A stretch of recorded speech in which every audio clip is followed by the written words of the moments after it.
Okay, here it is. It's April. I can't believe it. Everything outside is waking up. I am in Southeast US. I'm in middle Georgia, very rural area here.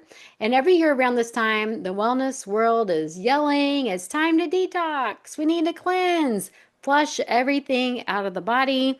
And while I can agree with that in some times, I also want to pause that conversation because we need to pay attention to what's going on in your body. Is it the right time for you to detox? Now, for me, I do every spring and fall, usually April and October, and I have found wonderful, wonderful results with that after my body was calm from the inflammation. So, if you don't know me, I am Jen, also known as Holistic Jen. I specialize in autoimmune illnesses. I am a whole food plant-based culinary coach. I'm a board certified health educator. I'm a master herbalist and a nutritional endocrinology practitioner who works with clients one-on-one. I also have a membership group. And I work with clients, like I said, who mostly have autoimmune disease, but I want to help them because in most cases with one autoimmune disease, there are others. Sometimes there's an underlying virus, and sometimes there's even cancers involved. And so I want to make sure that we are doing what we need to do at the right time. So while we can have these things that are wonderful and safe and beautiful for the body, we need to make sure that it's right for you at this time. It is true. We do have a liver that is already detoxing for us and working. Our kidneys are working. Our gut is working.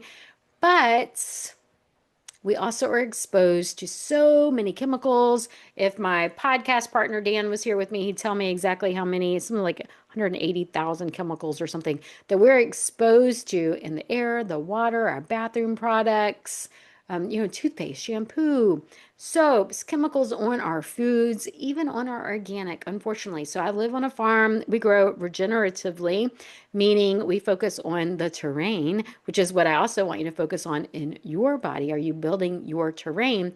Excuse me, coughing on you, to balance out what's going on in a positive way in our body, positive way in our soil, to grow healthy plants and produce healthy fruits, to grow a healthy body and produce vibrancy in your body. So, how do we support a system that's already designed to do this? Especially when we're under chronic stress, we have underlying inflammation, and we're exposed to chemicals in our water and in the air and in our products and in our foods and things like that. So, this is where spring is so, so important. When we look at our spring greens, what's available to us right now, I'm sure we'll talk about this on my podcast as well. These greens are very bitter. And for those of us in the US, we don't necessarily like bitter. We like sweet. We like ice creams. We like donuts and pastries and breads and things like that, right? That don't taste bitter. Leafy greens, cruciferous veg, broccoli, things like that, those are bitter. And those are wonderful for the liver. The liver loves bitter. It helps to release bile and things like that. These spring greens that are available right now are high in minerals, very rich in minerals. They're high in chlorophyll. That's where they get their dark green. And the chlorophyll is the blood nutrients of the plant. We want those nutrients in us as well. They're rich in magnesium, they're rich in potassium, they're rich in folate. So we hear so many things, so many of our foods that are in boxes and bags are filled with folic acid because they help in forms of pregnancy. But we don't want to take a man-made folic acid. We want to get folate, which is natural, from our vegetables. And those are in these spring greens as well. And that bitterness stimulates the digestive juices. Before you even swallow those bitter compounds in your saliva, they help to increase stomach acid. So you better digest your proteins. And those spring greens are also very rich in protein pound for pound compared to other products, right? There's still lots of like 50% protein in those greens. Those bitter elements help to release bile from the gallbladder. And we hear about sluggish bile, we hear about bile gallstones and things like that. We want a loose bile. We want it to be flowing easily, and eating those bitter greens helps with that. And if you don't have a gallbladder, your liver still produces bile, and we still want it to be thinned out and not gummy. And it also prepares our digestive enzymes to help us to absorb all the nutrients from our foods. And so these spring plants are so important in our body, and we don't have to do a detox to enjoy those, right? So let's talk about detoxification. There are several phases in detox. Some people say two, some people say three. In phase one, we transform compounds into an intermediate form. So it's in this other form. So, for instance, um, caffeine is carried into the liver. Depending on your genetics, it either processes the caffeine right away or it prioritizes your estrogen or other hormones in the body. Anyway, so we have estrogens that also need to be broken down. And so your body looks at the chemicals that are coming in. Maybe it's glyphosate on that conventionally eaten apple. It's looking at that as well. And so it's looking at these chemicals and it's saying, what do we need to do these?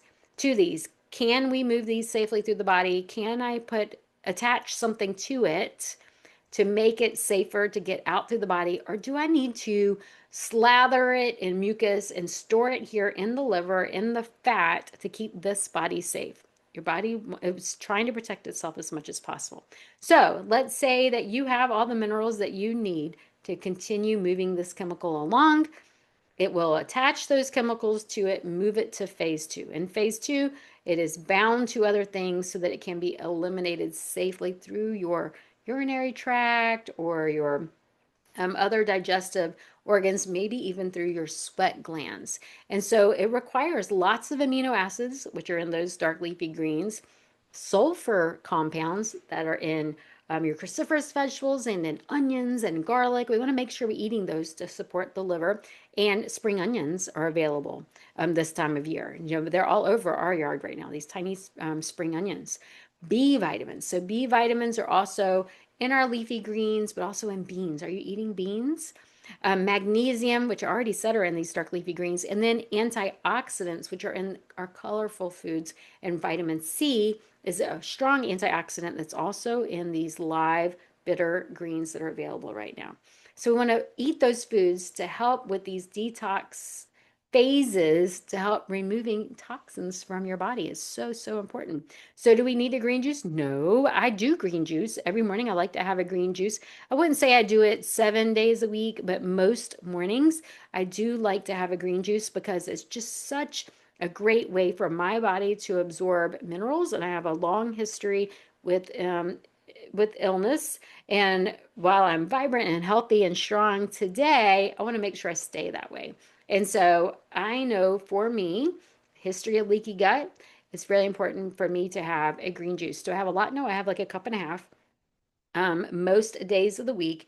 And mine is celery, ginger, and lemon. Sometimes I'll put apple and cucumber in there. I like to vary it. I try not to put too much fruit in there because that can spike blood sugar, but I want something that provides vitamins and minerals that are easily absorbed into my body and used for my mitochondria and used for my liver and can help to keep my body strong and healthy. I'm not eliminating protein. Yes, I am eliminating animal products. That's my choice. I prefer to eat 100% plant-based. It's very anti-inflammatory. It's very alkalinizing for the body, which is also important if you're trying to prevent other things like inflammatory diseases, heart disease, cancer, and things like that. So for me, it's very important. I can't remember if I gave a medical disclaimer. I'm not telling you to drink these green juices. I'm not telling you to eat these foods. Do your own due diligence. If I am your one-on-one coach, we will meet privately outside of this video. And if otherwise, I'm not yours and you need to focus with somebody else, you can take this information to them, see how this fits into your health care plan. Do your own due diligence. This information is for educational purposes and a little bit of entertainment as well. And if I didn't introduce myself, I can't remember if I did or not. I am Holistic Jen or Jen. That's holistic with the W, holisticjen.com. You can find out more about me there. I have a membership group. I'm a whole food plant-based culinary coach. I am a master herbalist. I am a board certified health educator. I love teaching about health.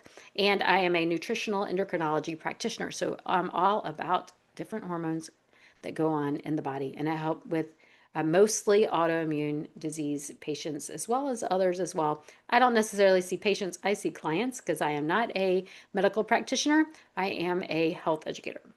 Okay, so other things in these dark leafy greens are minerals. When someone has an autoimmune disease, chronic stress, or they've been through some sort of medical treatment. I hate to use the word treatment because that gets red flagged here on YouTube.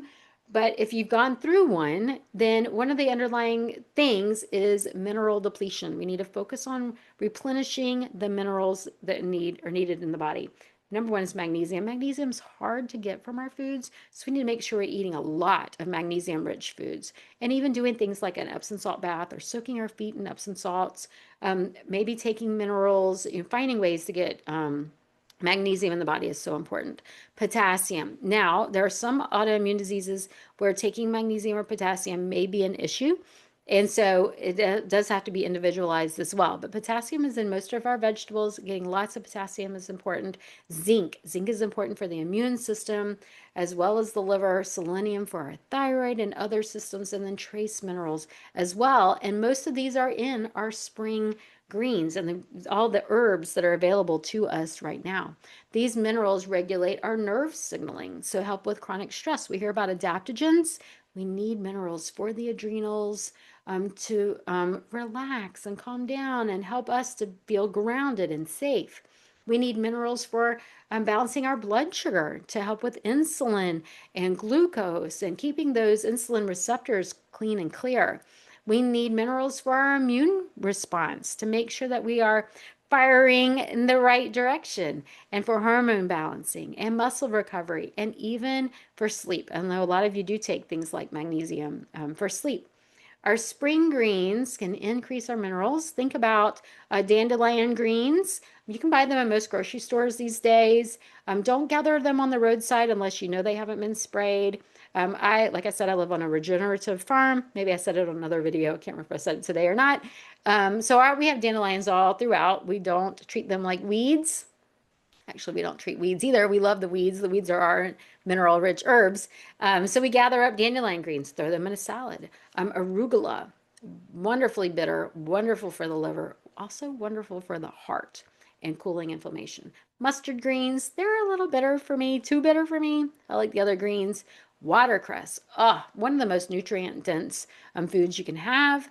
Parsley, cilantro, kale, spinach, all of these, they're not superfoods, they're super mineral rich dark leafy greens that are fabulous functional foods for our body. If you have autoimmune disease, these mineral rich greens can help to support the bile flow we talked about, support the liver in all the detox pathways, reduce our inflammatory load, lowering that inflammation. It also increases fiber diversity, especially if you have different types of leafy greens and what are we combining with them. That helps with establishing a healthy terrain, a healthy microbiome. The chlorophyll itself, the blood life of the plant, has been studied for its antioxidant support and cellular support properties as well. So more is not necessarily better. We do like to have, if you are in my group, we talk a lot about the Eat to Live diet from Dr. Furman. He recommends a pound of raw veggies and a pound of cooked veggies. Do you have to eat a pound of raw kale? No, but some kale with some bell peppers and some tomatoes over some romaine can be a fabulous salad that goes along with a soup that also has cooked kale or cooked spinach or cooked bok choy or something like that. Having that a couple times a day is fabulous. Maybe some sauteed greens. We have to also look at you and your transit time and your digestive tract. If you eat something and it goes right through your body, maybe we need to have more cooked foods and less of the raw. Or maybe you have trouble going to the bathroom. Maybe you only have a bowel movement every 2 or 3 days. We need to speed that up. And so maybe adding more raw foods is right for you. We need to look at you as an individual. We also need to look at blood sugar. So these spring greens so I also have cleavers, I have nettles, I have purple dead nettle, I have stinging nettle, all these beautiful herbs that are available right now, in addition to the greens I mentioned before, are so wonderful for our body. They offer different forms of fiber that helps with balancing our blood sugar, that provide minerals and support insulin sensitivity. You've heard of insulin resistance. That's where those insulin receptors are a little bit cloggy. They're not absorbing, they're not taking in the insulin to absorb the glucose. They're blocking it. And so the glucose is staying in our bloodstream too long. Insulin's in the bloodstream too long, and that's increasing inflammation. That minerals help to clean up those insulin receptors so they move in and move out of the bloodstream so that we have the energy that we need without increasing inflammation. And these bitter compounds also, like I said, help with digestive enzymes, help increasing stomach acid, and things like that. And so we can add these greens without going into a full on detox. They can help to support our metabolic stability. Like I said, arugula, so bitter, wonderful for the heart. All of these are wonderful for the heart. Arugula, so bitter, helping with bioflow and providing minerals for the liver. All these minerals do that, right? They all provide fiber for blood sugar. And so they're so important and help us come back to the foundation of optimal health for our body. So if you want a spring reset, you don't necessarily have to do a cleanse, though. If you want to, I can help you do that. Contact me. You can do a cleanse. We can do one on one. I don't have the group cleanse going on this year. Maybe I will in October, but that was wonderful. But if you want to do one on your own without going through my program, add a handful of greens to 2 or 3 meals a day. It could be a green smoothie, a green salad, greens in a soup, right? Include bitter greens at least 3 to 4 times a week if you don't do them every day. So those bitter greens are so important. If you can find a way to get them in your meals, it's key. Pair your greens with other foods to have a balanced plate. So greens are very non-starchy. You can include them with other non-starchy veg, like I said, cucumbers, peppers, tomatoes, things like that. I would also pair them with some beans and then a healthy fat. So maybe you have a dressing. I like to make dressings with beans. And then I also include things like chia or flax or hemp in my sauce. That way it's nice and creamy and coats the food, but also provides omega-3 fats, which are so important. Drink your water and prioritize sleep. That is so important. We heal when we sleep. It doesn't have to be anything dramatic, right? So spring is not about stripping everything down, cutting everything out, going on some kind of strict diet or strict fasting, though those are very helpful if you're in health. If you are healthy and strong, I strongly encourage you to do something like our 14-day liver cleanse. But spring is about rebuilding, providing the minerals that are available this time of year. I'm all about eating seasonally, rebalancing the system as well. Inside my membership group, Culinary Healing Circle, we focus on the immune system. We focus on mineral rich foods. We focus on foods that are wonderful for the liver and all of our metabolic systems, and practical ways to bring spring greens into our meals. This month, we will have a masterclass. I'll take people out into my yard and show them the herbs that are available now. And of course, I'm in the Southeast Georgia, Southeast USA. And so, depending on where you are, those herbs are available later and later in the season, right? But I would love to walk you through that. We also have food demos and a master class and an herbal class and weekly qigong and so much more. Please check it out. It's only $19 for your first month.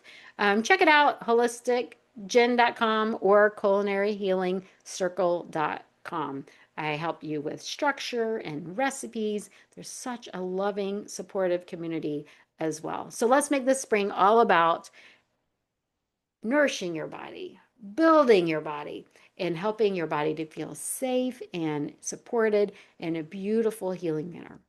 If you like this episode, let me know. Share it with someone you know who likes to do detoxes all the time, and maybe they need to step back and focus on nourishing the liver and providing those minerals. If you are just learning about herbs, please check out my podcast, Jen and Dan's Natural Healing with Plants. We talk about herbs every week. And follow me at holisticgen.com. You know I love to hear from you, so comment, share this episode, subscribe to the channel, and I will see you again next week.